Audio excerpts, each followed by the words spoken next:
kadar gula ya. Mekanisme sepertinya masih belum dijelaskan kalau saya lihat tadi di video ya. Oke, cuma udah bagus presentasinya ya. Udah sesuai, termasuk interaksi tadi juga sudah dijelaskan. Mekanisme interaksi antara metformin dan juga furosemid. Di mana kedua obat itu ketika digunakan bersamaan maka dapat menimbulkan peningkatan kadar metformin. Tadi dijelaskan seperti itu ya. Nah,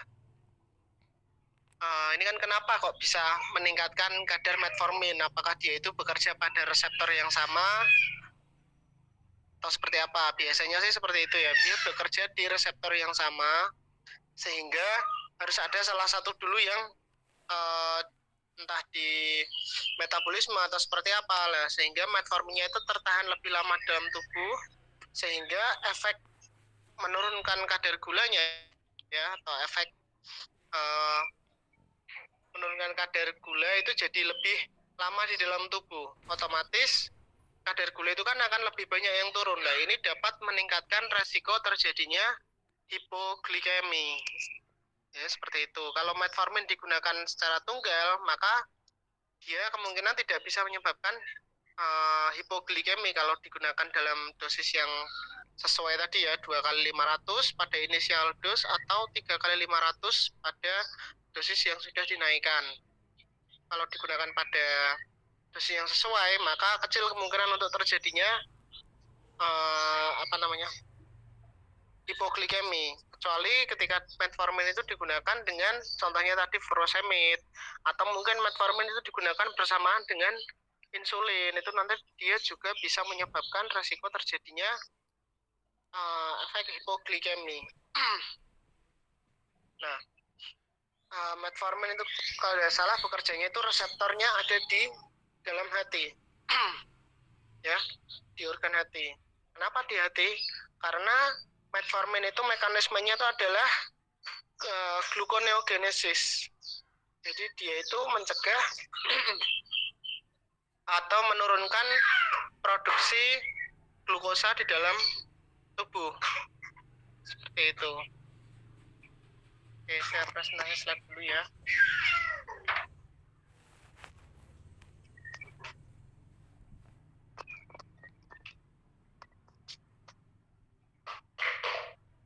Kan pelajari pada farmakodinamik.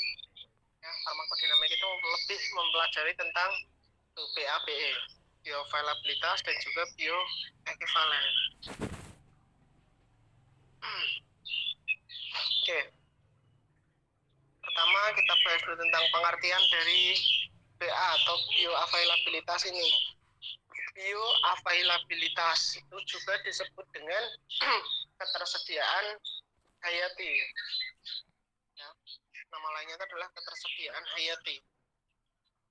Itu merupakan persentase dan kecepatan zat aktif dalam suatu produk obat yang dapat mencapai atau yang dapat tersedia di dalam sirkulasi sistemik di dalam bentuk utuh. Ya, ketika dia dalam bentuk utuh, dia itu otomatis juga akan aktif dalam menimbulkan efek setelah pemberian produk obat tersebut. Nah, cara pengukurannya bagaimana BA ini? Ya, cara pengukurannya itu ya dari kadar dalam darah terhadap waktu atau ekskresinya di dalam urin. Ya. Kalau nggak salah minggu kemarin sudah saya gambarkan, misalkan pengambilan cuplikan sampel darah, ya, pengambilan cuplikan sampel darah itu dilakukan pada T10 atau menit ke-10, menit ke-20, 30 dan seterusnya, itu nanti akan menimbulkan kadar obat yang berbeda pula di dalam darahnya, dalam plasma ya. Nanti ketika dicek dengan menggunakan alat, itu nanti bisa menimbulkan fluktuasi atau naik turunnya kadar obat, kadar zat aktif dalam plasma. Ya, kemudian ada lagi yang namanya setelah bioavailabilitas itu kan ada bioekivalen.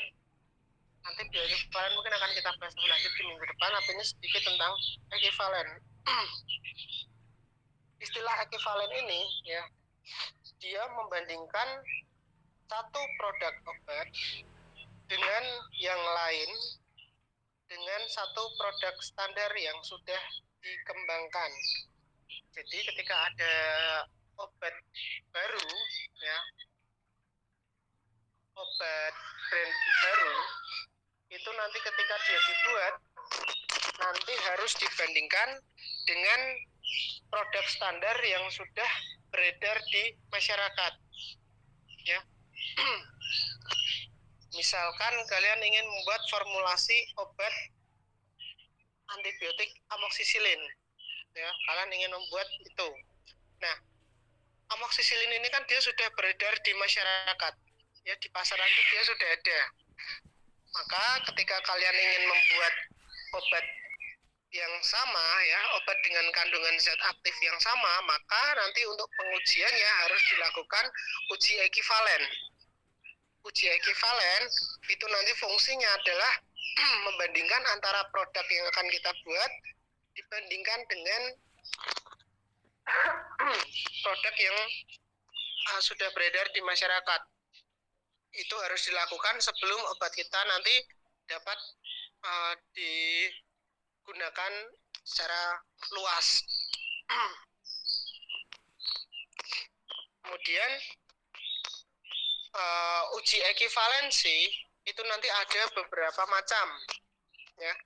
Ada ekivalen secara kimia, kemudian ada ekivalensi klinik, dan ada ekivalensi terapeutik. Ekivalen kimia merupakan produk yang memiliki jumlah yang sama dari bahan aktif yang sama, akan tetapi bahan inaktifnya berbeda. Jadi ekivalen kimia misalkan seperti ini, kalian ingin membuat tablet amoksisilin ya, tablet amoksisilin. Nah, amoksisilin itu tadi kan sudah beredar di masyarakat luas. Nah, nanti kan harus dilakukan uji ekivalen. Nah, ketika amoksisilin kadarnya yang kalian gunakan itu sama, misalnya sama-sama 100 mg yang ada di formulasi kalian dan juga yang ada di formula yang sudah beredar di masyarakat. Akan tetapi ketika pengisi yang digunakan itu nanti berbeda, ya. Misalkan kalian menggunakan pengisi laktosa, terus pabrik A dia menggunakan bahan pengisi lain yang berbeda, ya. Nah, ini bisa dikatakan ekivalensi kimia karena kadar zat aktif atau zat utamanya yang ada di dalam obat itu memiliki kandungan obat yang sama dan juga jumlahnya pun sama. Meskipun bahan lain yang digunakan untuk menyusun formula tersebut itu nanti berbeda, itu nanti tetap bisa dikatakan sebagai ekivalensi kimia karena yang jadi pertimbangan di sini itu adalah zat aktif utamanya. Kemudian yang kedua ada ekivalen klinik atau clinical equivalence. Itu maksudnya adalah obat yang sama dari 2 atau lebih bentuk dosis ya, yang memberikan pengaruh in vivo, respon farmakologi atau kontrol gejala atau penyakit. Nah, ekivalensi klinis itu nanti dapat dibandingkan ketika formula A dan formula B itu nanti sudah diuji pada in vivo.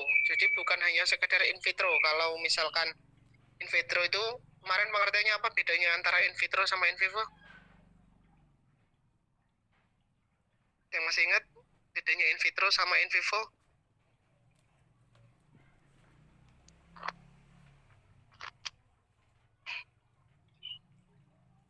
Kalau in vitro menggunakan peralatan tanpa melibatkan hewan atau manusia, kalau in vivo melibatkan hewan uji atau manusia. Oke. Kalau in vitro itu dia penelitiannya di lab ya dengan menggunakan alat-alat laboratorium, sedangkan in vivo itu dia menggunakan hewan uji atau bisa juga digunakan pada manusia. Yang jelas ada makhluk hidup yang digunakan pada penelitian in vivo. Nah, ekivalensi klinik itu nanti yang dilihat itu adalah efeknya, efek yang dimunculkan kepada hewan uji atau manusia, ya. Kemudian dibandingkan, efeknya sama, misalkan formulasi yang beredar, dia bisa menurunkan jumlah atau menurunkan perkembangan bakteri sama dengan formula yang kalian luncurkan, efeknya sama. Nah, ini bisa dikatakan dengan ekivalen klinik, clinical equivalent. Kemudian yang ketiga itu ekivalen terapeutik. Itu satu struktur kimia yang berbeda dapat menghasilkan hasil klinis yang sama seperti struktur kimia yang lain. Ini maksudnya di dalam formulasi yang kalian susun, misalkan amoksisilin itu kan dia tersedia dalam beberapa macam, ya. Ada yang dalam bentuk hidrat, ya, ada yang bentuk anhidrat. Nah, itu kan nanti juga akan berpengaruh terhadap struktur zat utamanya, ya. Cuma karena dia masih tetap dalam satu golongan obat yang sama, maka dia dapat menimbulkan efek yang sama pula. Kalau yang tadi ekivalensi kimia itu kan dia sama persis, ya. Misalkan amoksisilin anhidrat sama dibandingkan dengan amoksisilin anhidrat. Nah, itu bisa dikatakan ekivalensi kimia. Sedangkan ekivalensi terapeutik itu dia memiliki strukturnya itu berbeda, ya. Zat aktif utamanya memiliki struktur yang berbeda, tapi dia memiliki khasiat atau efek yang sama ketika digunakan pada entah itu hewan uji, entah itu manusia, dia memiliki efek yang sama.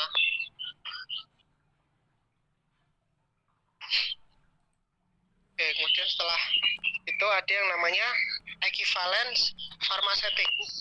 Ya, ekivalen farmasetis ini ketika dua produk obat, ya, mempunyai ekivalensi farmasetik apabila keduanya mengandung zat aktif yang sama, dalam jumlah yang sama, dan bentuk sediaannya sama. Oke, ini hampir sama dengan ekivalensi kimia, ya. Tapi kalau ekivalensi kimia dia tidak harus dalam bentuk yang sama. Misalkan yang satu tablet, yang satu dibuat dalam bentuk kapsul, itu masih bisa disebut ekivalensi kimia ketika bahan aktif utamanya itu yang digunakan sama dan dalam jumlah yang sama. Nah, ekivalensi farmasetik itu dia harus memiliki syarat satu lagi, yaitu selain bahan obatnya sama, jumlahnya sama, dia juga harus memiliki bentuk yang sama, sama-sama tablet atau mungkin sama-sama kapsul. Juga ekivalens farmasetik. Kemudian yang kelima, yang namanya alternatif farmasetik. Dua produk obat dikatakan alternatif farmasetik apabila keduanya mengandung zat aktif yang sama, tetapi berbeda bentuk kimianya dalam bentuk garam, ester, atau bentuk sediaan atau juga kekuatannya. Kalau ini hampir sama dengan namanya alternatif ekivalen terapeutik, ya. Akan tetapi alternatif farmasetik ini boleh bentuk sediaannya berbeda, boleh juga dia dalam kekuatannya yang berbeda, ya, dosis yang digunakannya berbeda, itu masih bisa dikatakan alternatif farmasetik. Oke, kemudian yang keenam, ya, bioekivalensi. Dua produk obat akan dikatakan bioekivalen apabila keduanya mempunyai ekivalensi farmasetis, ya, ekivalensi farmasetis atau merupakan alternatif farmasetis, dan ketika pemberian dengan dosis molar yang sama akan menghasilkan bioavailabilitas yang sebanding, sehingga efeknya akan sama. Efek yang sama itu yang nanti dimaksud itu adalah dalam hal efikasi, ya, dan juga keamanan. dalam efikasinya dan juga keamanannya itu sama, nanti bisa dikatakan sebagai bioequivalensi. Oke, kemudian bioavailabilitas nanti ada evaluasinya, harus diuji. Nah, dalam evaluasinya itu nanti ada beberapa parameter juga, ya. Parameter yang digunakan itu nanti menggambarkan profil konsentrasi obat di dalam darah, ya. Konsentrasi obat dalam darah berarti konsentrasi, ya. Dan yang kedua itu adalah waktu dari obat yang diberikan. Nah, di sini ada dua kata kunci, ya. Yang pertama adalah konsentrasi dan yang kedua itu adalah waktu. Oke. Parameter yang pertama, ya, konsentrasi waktu puncak itu biasanya disimbolkan dengan Cmax, ya, Cmax, konsentrasi waktu puncak. Hal ini menggambarkan konsentrasi obat tertinggi dalam sirkulasi sistemik, ya. Akan tetapi Cmax ini tergantung pada konstanta absorpsi, tergantung juga pada dosis, kemudian volume distribusi, dan juga waktu pencapaian konsentrasi obat maksimum di dalam darah.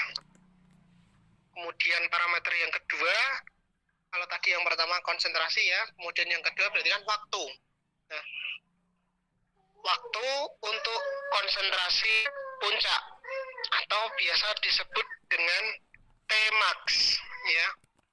Hal ini menggambarkan lamanya waktu tersedia untuk mencapai konsentrasi puncak. Jadi berapa waktu yang dibutuhkan untuk suatu obat mencapai konsentrasi maksimal di dalam tubuh, ya, atau dalam sirkulasi sistemik. Hal ini tergantung juga pada konstanta absorpsi yang menggambarkan permulaan dari level puncak dari respon biologis dan juga bisa digunakan untuk perkiraan laju absorpsi.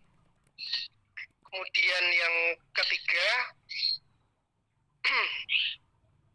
nanti kan gini, antara konsentrasi puncak Cmax kemudian dengan Tmax nanti akan digambarkan di dalam suatu kurva, ya. Nah, nanti, nah, kurvanya seperti ini, ya, kurang lebih, ya. Kurva profil konsentrasi plasma apabila digambarkan, ya. Kita lihat pada Cmax, ini kan grafik itu kan naik, ya, garisnya naik, kemudian dia berada dalam posisi puncak, kemudian dia turun. Nah, waktu awal digunakan itu kan dia masih dalam proses absorpsi, kemudian masih distribusi, ya kan. Nah, kemudian ketika dia mencapai kadar paling tinggi dalam tubuh, itu nanti digambarkan dengan Cmax. Nah, waktu yang dibutuhkan untuk mencapai konsentrasi itu nanti kita sebut dengan Tmax. Kemudian setelah itu nanti obat mengalami diekskresi, kemudian hilang atau berkurang efeknya dalam tubuh, itu nanti kurvanya dia mulai turun. Nah, di bawah garis itu, ya, yang setelah dia naik kemudian turun, itu nanti ada areanya, ya. Itu nanti kita sebut dengan AUC atau area under curve, ya. Kita kembali lagi ke slide ini, ada namanya luas di bawah area kurva atau area under curve, ya. Ini merupakan total area di bawah kurva konsentrasi, ya, versus waktu yang menggambarkan perkiraan jumlah obat yang ada pada sirkulasi sistemik. Nah, parameter ini menggambarkan bioavailabilitas suatu obat dan bisa digunakan perkiraan jumlah obat yang diabsorpsi. Ya, ini yang paling sering dipakai dalam parameter evaluasi bioavailabilitas. Ada 3, ya, yang perlu diperhatikan, yaitu yang pertama Cmax, kemudian Tmax, kemudian AUC. Oke, sampai di sini ada yang mau ditanyakan dulu?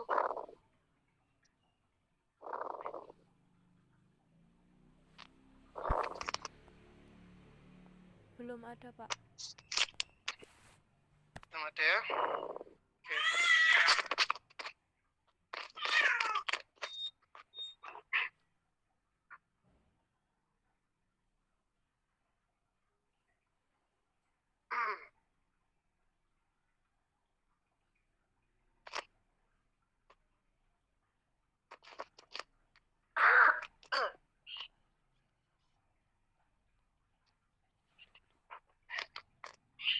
Oke.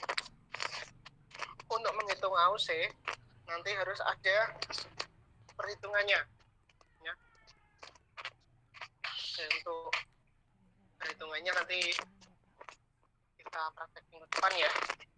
Nanti akan saya kasih soal untuk perhitungan.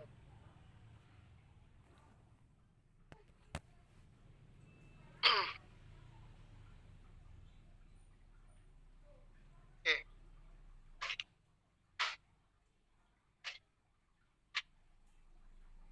Kemudian saya lanjutkan ya. Tentang bioavailabilitas itu nanti kan ada obat itu kan ada yang bentuknya dia harus diberikan secara oral ya. Ada juga obat yang dia diberikan secara injeksi ya. Nah, kira-kira kadar obat yang paling tinggi di dalam tubuh itu yang mana? Yang lebih banyak diserap oleh tubuh itu oral atau injeksi? Injeksi.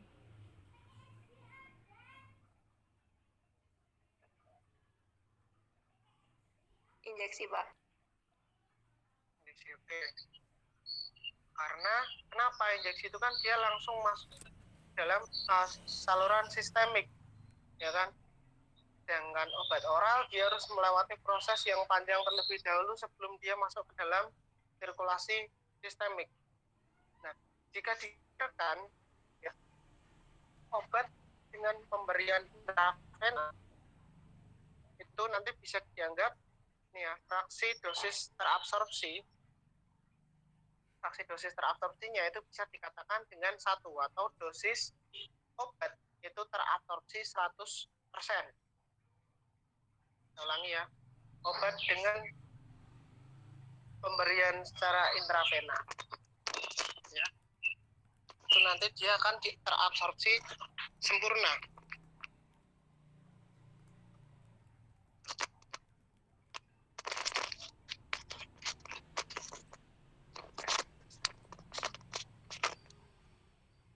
Obat terabsorpsi sempurna atau bisa katakan fraksi obat terabsorpsinya atau F itu adalah 1. Sedangkan obat oral ya, itu kan tidak bisa kita katakan 1 karena dia pasti nanti ada obatnya yang berkurang, jadi jumlahnya tidak akan sesuai ketika dia akan mencapai sirkulasi sistemik.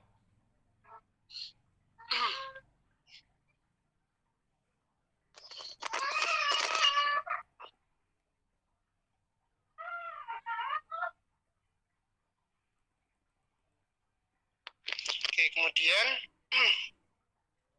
studi bioavailabilitas ini digunakan untuk menunjukkan efek sifat fisika kimia komponen obat dan bentuk sediaan terhadap farmakogenetika obat.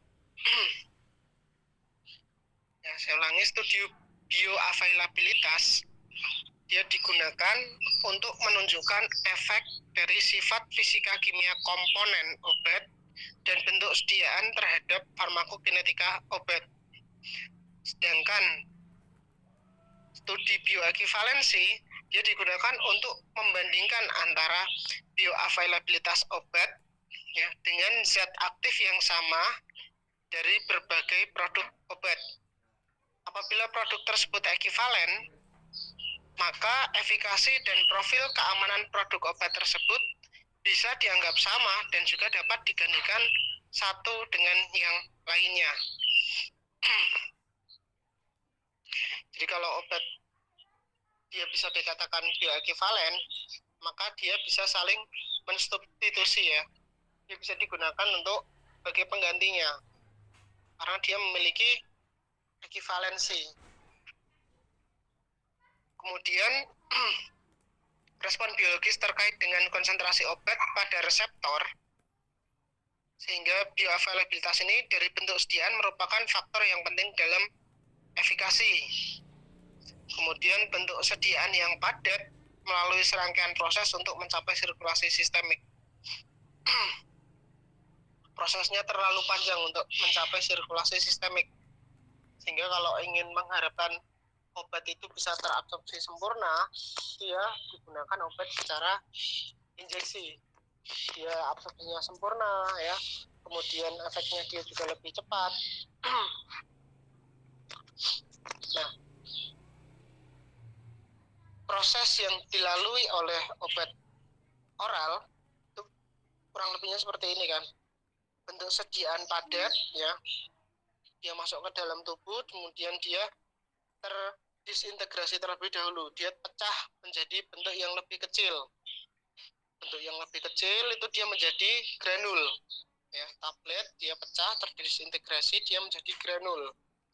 Nah, kemudian granul-granul ini dia teragregasi ya, terdiagregasi, dia lepas menjadi partikel yang lebih kecil lagi. Kemudian partikel yang lebih kecil ini dia nanti akan terdisolusi ya, terdisolusi, dia larut ke dalam tubuh, kemudian dia terabsorpsi melewati membran sel. Nah, ketika sudah terabsorpsi melewati membran sel, barulah dia mencapai dia mencapai pada sirkulasi sistemik. Ya, dia berada pada saluran sistemik, entah dia itu dalam plasma darah, kemudian dia diedarkan untuk mencapai reseptor yang akan dia capai. Nah, jadi seperti ini. Bila absorpsi sempurna tadi kan sudah dikatakan, digambarkan F-nya atau fraksi absorpsi obat itu adalah 1 atau 100%.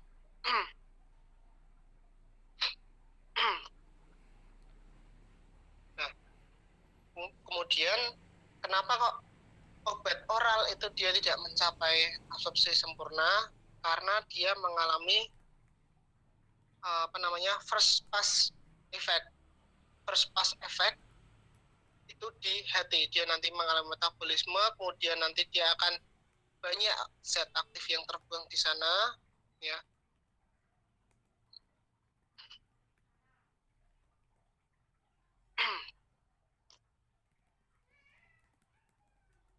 Oke, kemudian di bawah ada kurva ya. Kurva itu merupakan dari 3 obat ya, 3 jenis obat yang sama, kemudian ketika digambarkan dalam bentuk kurva, gambarnya kurang lebih demikian, antara obat A, kemudian obat B, dan obat C. Kira-kira dari ketiga obat ini ya, mana produk yang paling tinggi bioavailabilitasnya? Apakah obat A, atau obat B, atau obat C? Kira-kira obat yang mana? Obat C, Pak.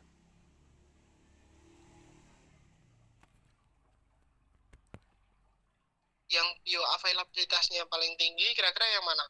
Obat A, B, atau C? C ya. Jelas gak kira-kira? Jadi antara obat A, B, dan C. Kelihatan kan kurvanya? Nah, semakin besar area under curve atau AUC-nya, ya kan?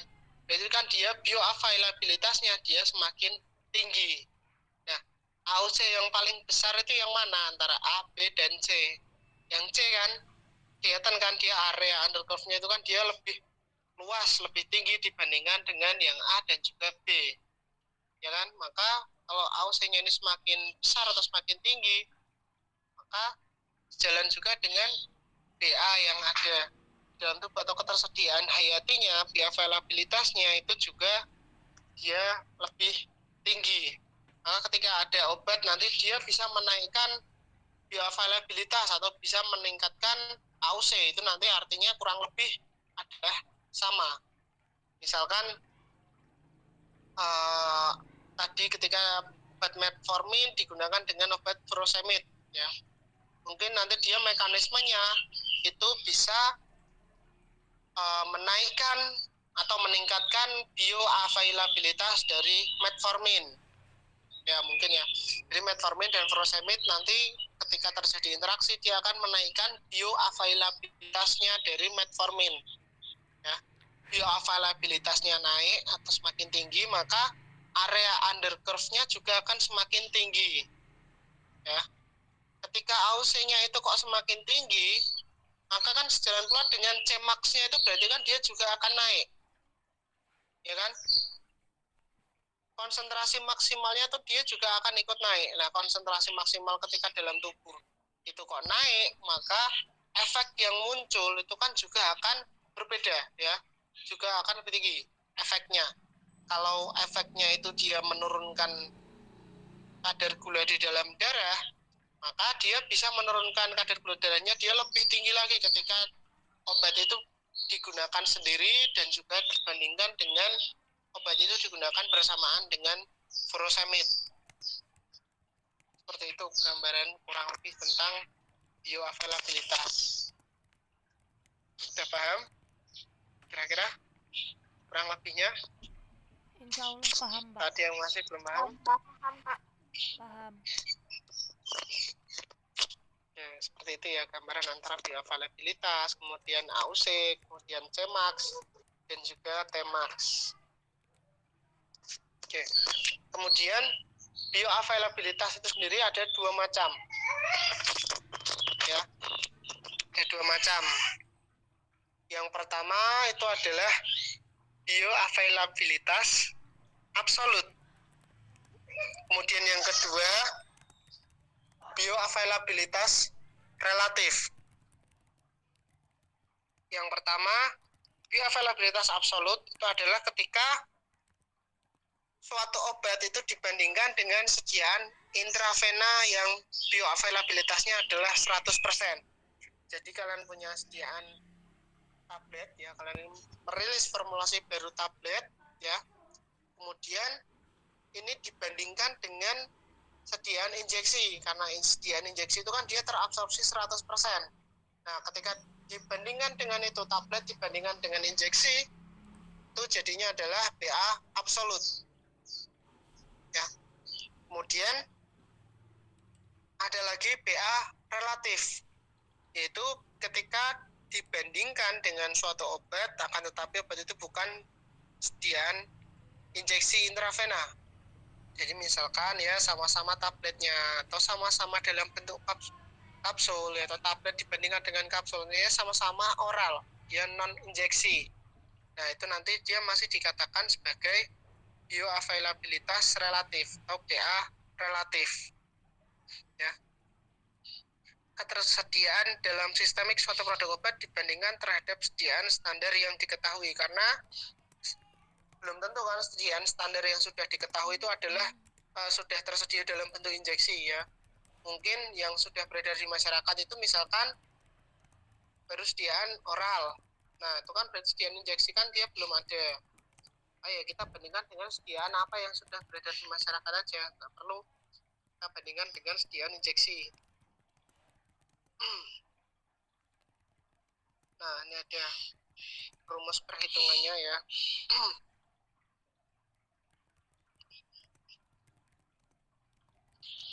Oke, ini ada gambaran rumusnya, nanti akan kita pelajari perhitungannya minggu depan ya. Minta tolong diingatkan tentang perhitungan bioavailabilitasnya ini. Ini rumus untuk BA relatif, kemudian ini untuk BA absolut. Kurang lebih sih sama ya cara perhitungannya ya. Cuma nanti apa yang diambil dari sana itu nanti sedikit berbeda.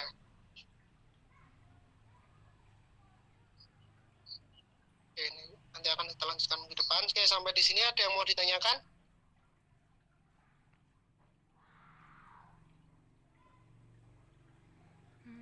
Sampai di sini ada yang mau ditanyakan dulu? Belum ada, Pak. Belum ada, Pak. Oke, belum ada yang tanyakan. Kalau belum ada yang ditanyakan, kita lanjutkan minggu depan ya. Minggu depan disiapkan presentasi kelompok. Ya nanti ya kita lihat presentasi kelompok berikutnya mas. Berarti masih ada 2 kelompok ya. April dan yang satu NSET ya. Iya, Pak. Oke, kalau sudah tidak ada yang ditanyakan, cukup sampai di sini dulu ya pertemuan pada